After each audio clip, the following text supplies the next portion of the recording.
Hello, friends.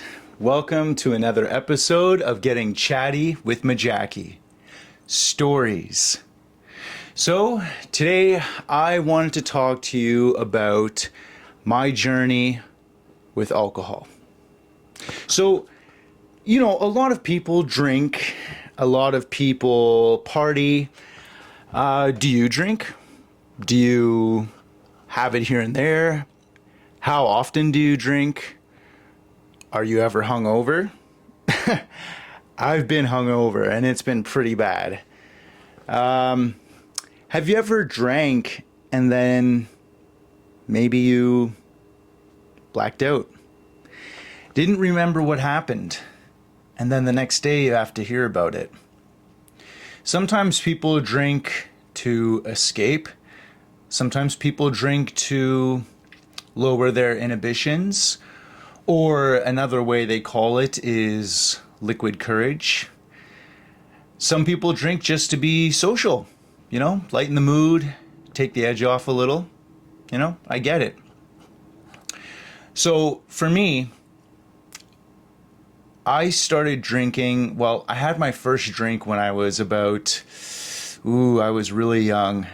Excuse me. I think I was about maybe 12 or 13. Yeah, I was really young. Now, I didn't go on a path of drinking all the time after that, but it was just my first experience with drinking.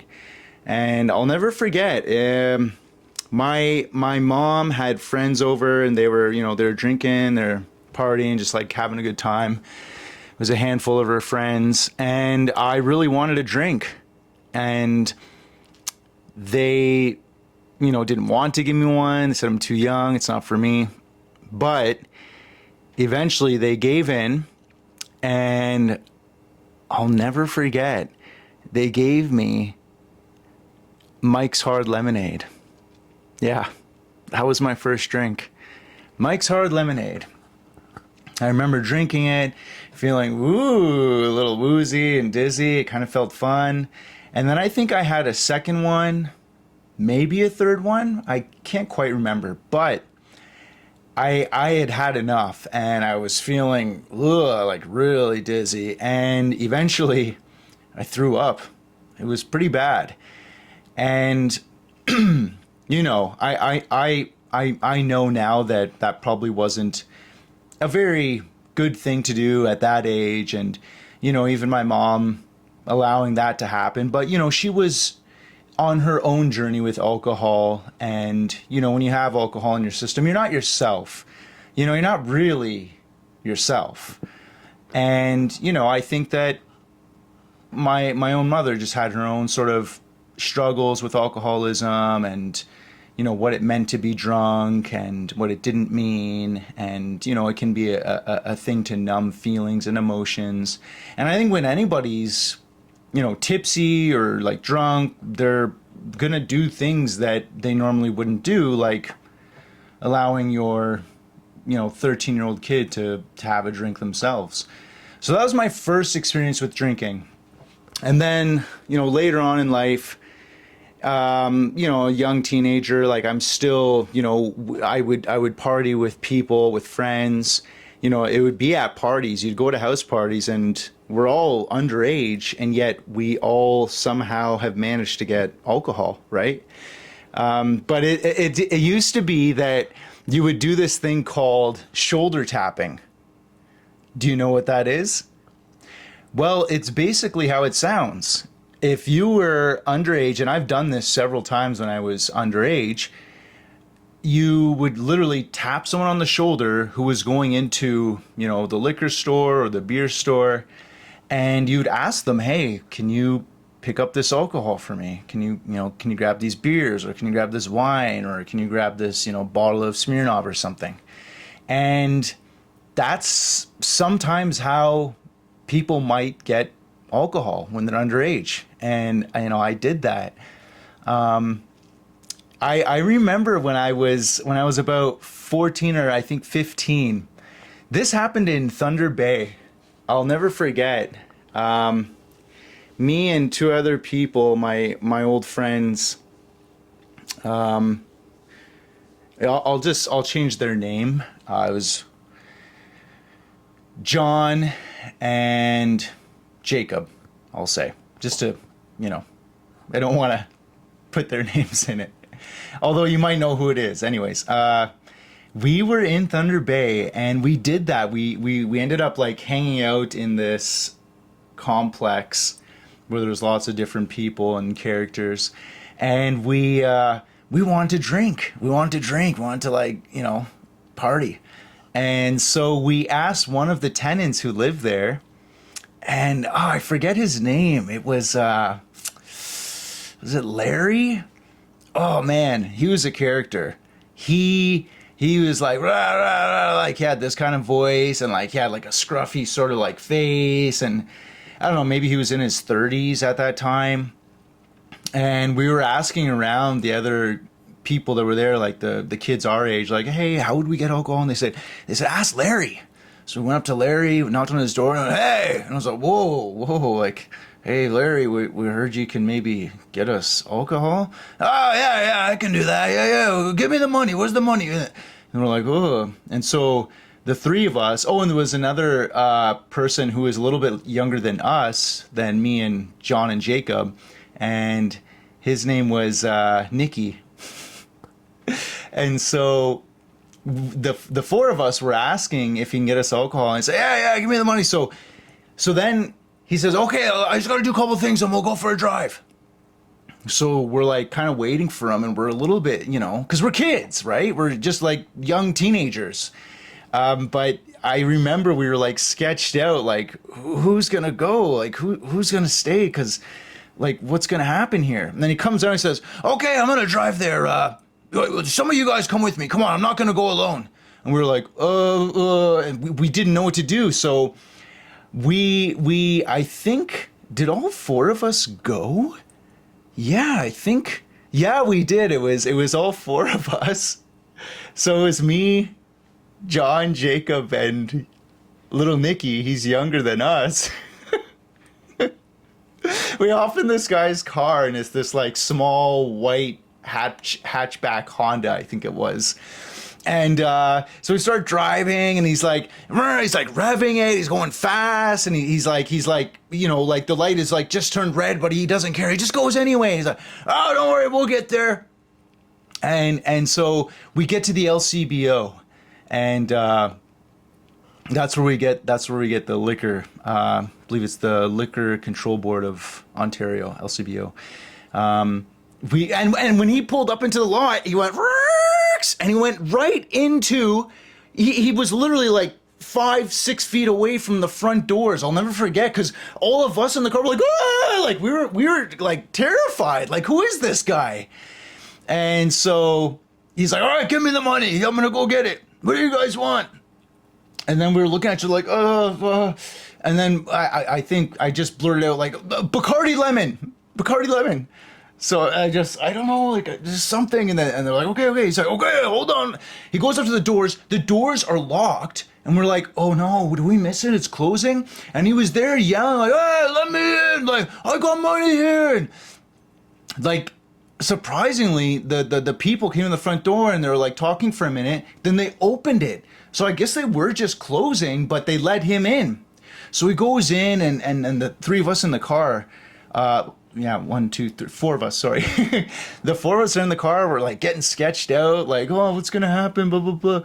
And then he comes out, he has the Bacardi lemon, and he hops back in the seat, and he starts driving. He's like, yeah, they were closing, but they let me in. He starts laughing. And then as we're driving back to the complex, he says, hey, let me have a drink of that. That's what I want for going. Give me a swig of that Bacardi. So we're like, oh, okay. And we're like thinking, wait, this guy's driving, and he's gonna drink? Like, what is going on? So like, he's driving. We cracked it for him. He had it, and now he's driving like this. And I'll never forget. He just swigged it back.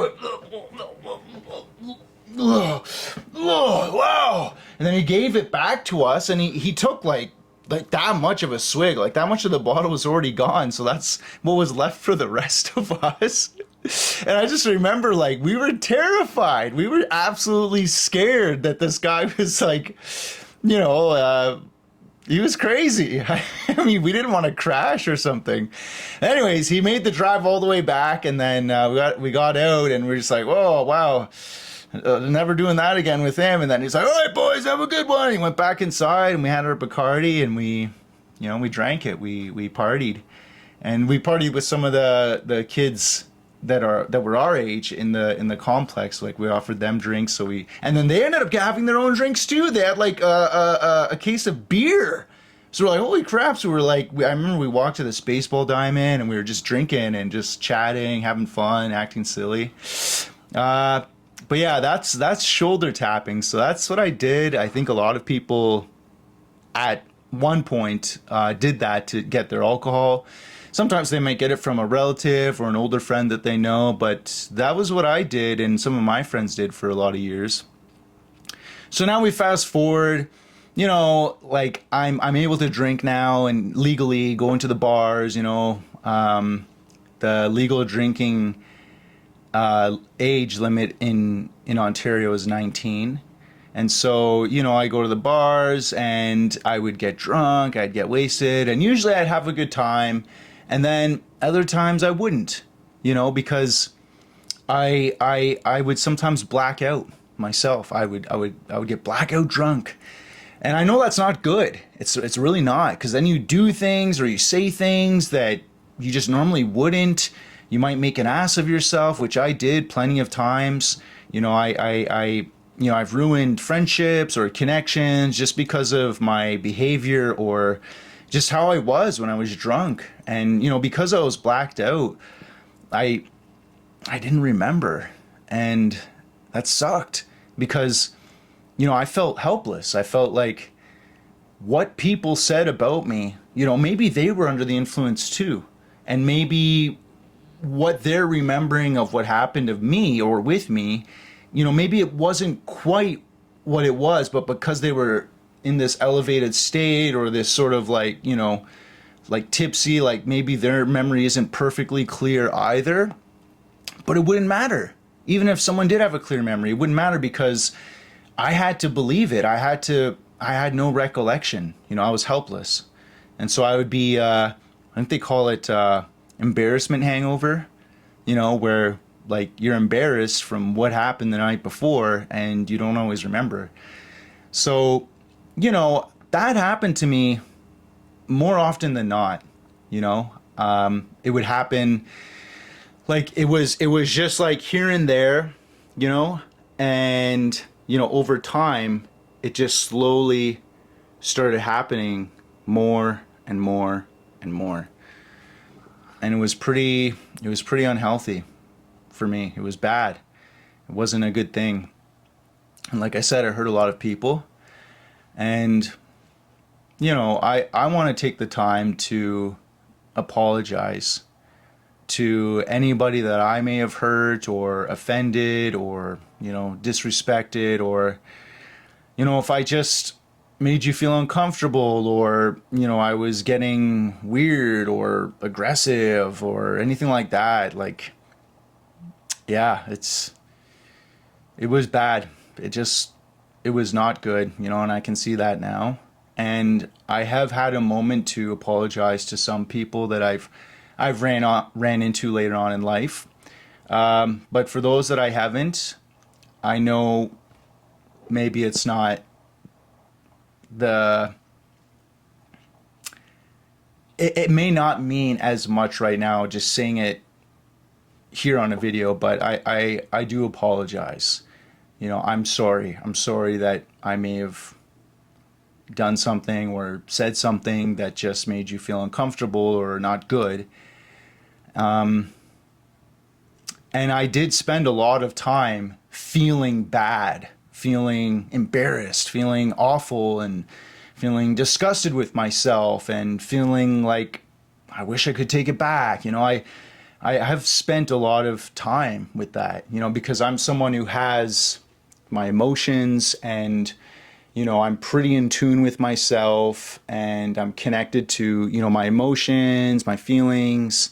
I'm also, I reflect and I take time to think of my life and my choices that I've made in my past, my present, and my future. Now, I don't like to dwell too long on the past because, it is the past. There's not really too much you can do about the past. And I try not to focus too much on the future either because, the future, it hasn't happened yet. So I do try to stay present, but I have focused and given a lot of time and energy to those, really bad times. And, I'm sorry. I apologize to people. I apologize to you. I apologize to everyone that I may have affected when I was drinking, especially when I blacked out. And yeah, it was definitely not one of my best times. That was a really bad version of myself. And so, yeah, I'm definitely in a new chapter now. And so I would like to fast forward once more to it would have been the summer of 2017. Now, I did a show where I was touring, and it started off in Charlottetown, PEI. And while I was there in Charlottetown, I did the same stuff. I got drunk, I blacked out, and then I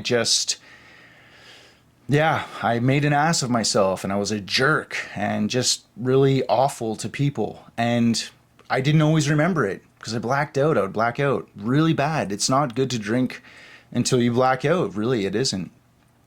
And so, I kept telling myself that I would, that I would change. I'd find a way to, not get so drunk, whether it was having more water or eating food between meals or, just pacing myself with, the liquor that I'm drinking or the beer that I'm drinking. But nothing worked. Nothing worked for me. It would happen, as I said, more and more frequently. And so, I had a pretty bad time when I was doing that show in 2017, and some of the people I was working with, or a lot of the people I was working with, also just didn't have a good time because of me and how I was and my behavior and when I would drink. And then I thought, okay, so I took like a little bit of a break from it, not a very long break. I came back to I was in Montreal doing a theater program there, and I thought, okay, I can do this. I can just drink and have a good time, and I'll be okay. And it was like one of the first parties at this theater program, and it just happened again. It happened again. I blacked out and I made someone feel uncomfortable, just for talking to them or just like what I said, and just I wasn't me. I wasn't myself. And I had to hear about it the next day. And I apologized and I just felt awful and I felt bad and embarrassed, and I just didn't like that I was doing this to people and also to myself. I didn't like what I would become when I was under the influence. So after that experience in 2017, I decided that was it for me. That's it. I am going to quit drinking. That's it. I'm just going to quit. So I think I ended up getting some beers. I don't know if it was PBRs. I got some beers and I was just in my apartment with myself, and I had, I think, 3 of them or something, three cans of them. And I just drank it and I just decided these are going to be my last drinks. And so I quit October 16th of 2017. That's the day I quit drinking. And I haven't gone back to it. We're now on, this will be my 9th year in October that I'm alcohol free. And it feels really good. It feels good. There's a lot of bonuses, a lot of pluses to not drinking. I'm now just myself. I don't need, or I don't have this influence that changes who I am or that allows me to escape.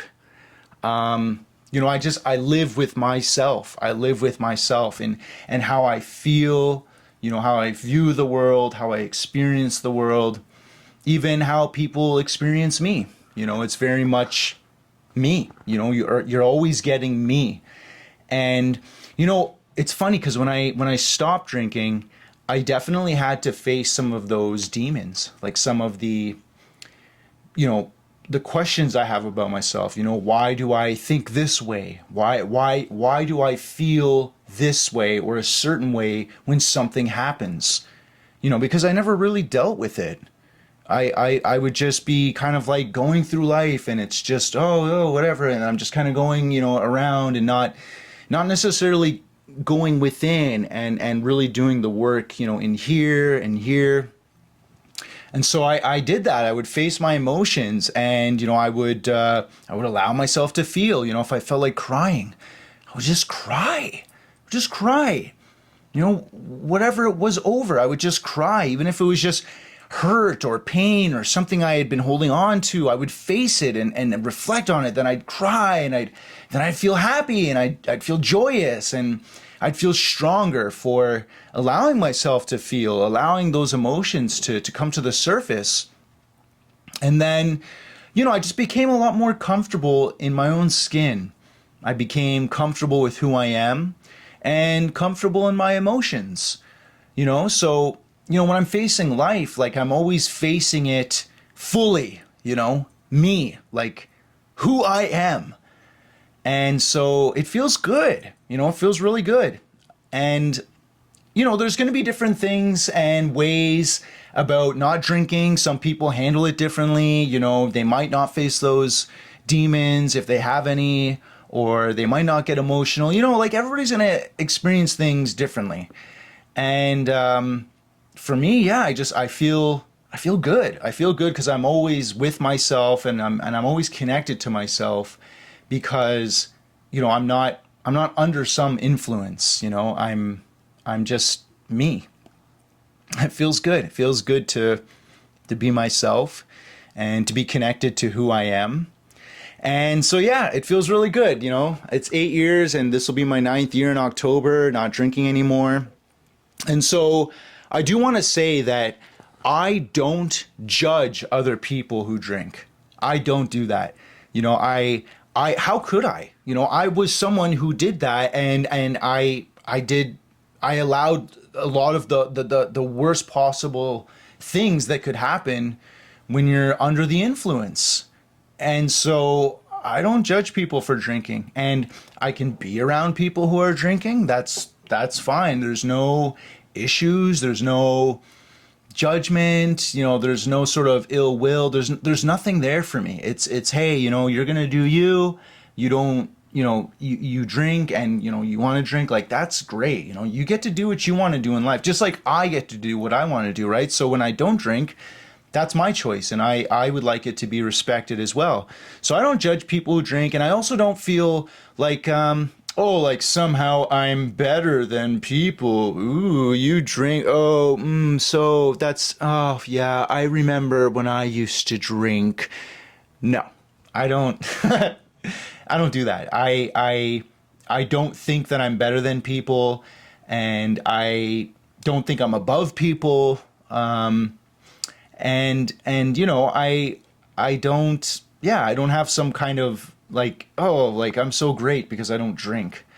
And, I also don't, like I don't push that view on other people either, or that experience or way of living, the lifestyle of being alcohol free, oh, you should try it. Like you should, like, no, I mean, if people want to talk about it, or, hey, what's it like, and then I'll share some of my stories and experiences.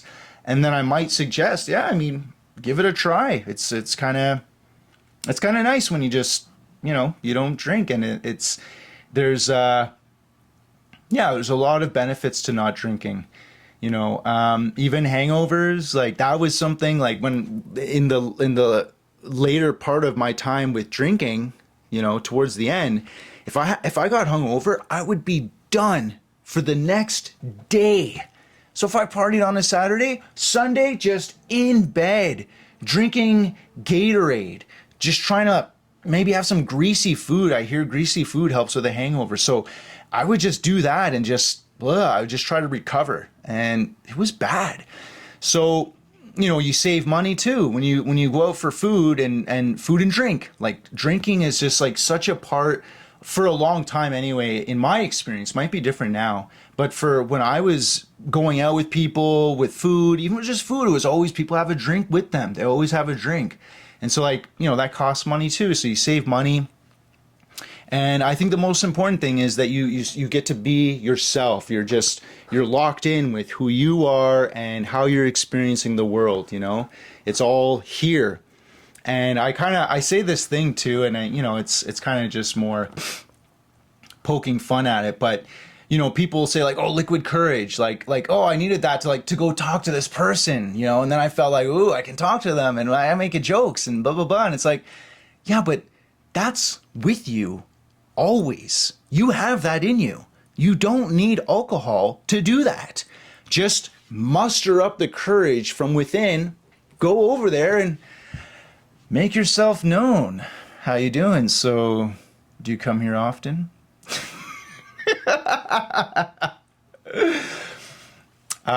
Yeah, you could just do that on your own. You don't need alcohol to do that.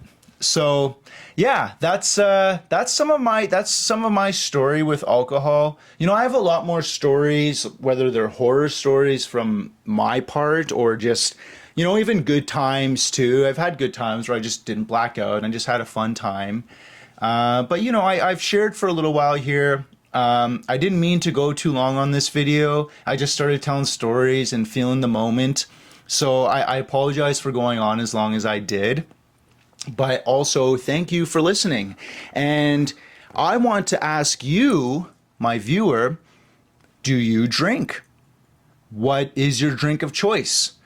How long have you been drinking? How often do you drink? How do you feel while you're drinking? If you're tipsy or if you're drunk, how does it feel for you? Do you like it? Do you not like it? Do you get hangovers? Do you look forward to drinking? Do you drink by yourself? Do you only drink with friends and family to be social? These are questions that I have for you to start getting chatty with Mejaki. So if you've watched this whole video, first I want to thank you for watching this whole video. And this has been Getting Chatty with Mejaki, stories and my journey with alcohol. So I would love to hear from you on any of the questions I've asked or just any stories you'd like to share about alcohol, your journey with it, your relationship with it. And thank you so much for watching. Also, another thing that has helped me to stay connected to who I am is I gave up smoking marijuana about a little over 2 years ago. Yeah. So that's another story, and maybe I can share that next time or another time. But that also helped me just to be connected with who I am for many, many reasons. And that's another story. We could talk about that next time. But yeah, please, I invite you to start getting chatty with Mejaki and tell me some of your stories or your relationship with alcohol, if you have one or if you don't have one, and share anything you'd like. I mean, I'd love to hear it. I would love to hear it. And thank you so much for watching. Please subscribe to my channel and keep watching the videos. I really appreciate your viewership. So thank you. Thank you. Until next time. Oh, I'll do a little dance. Oh,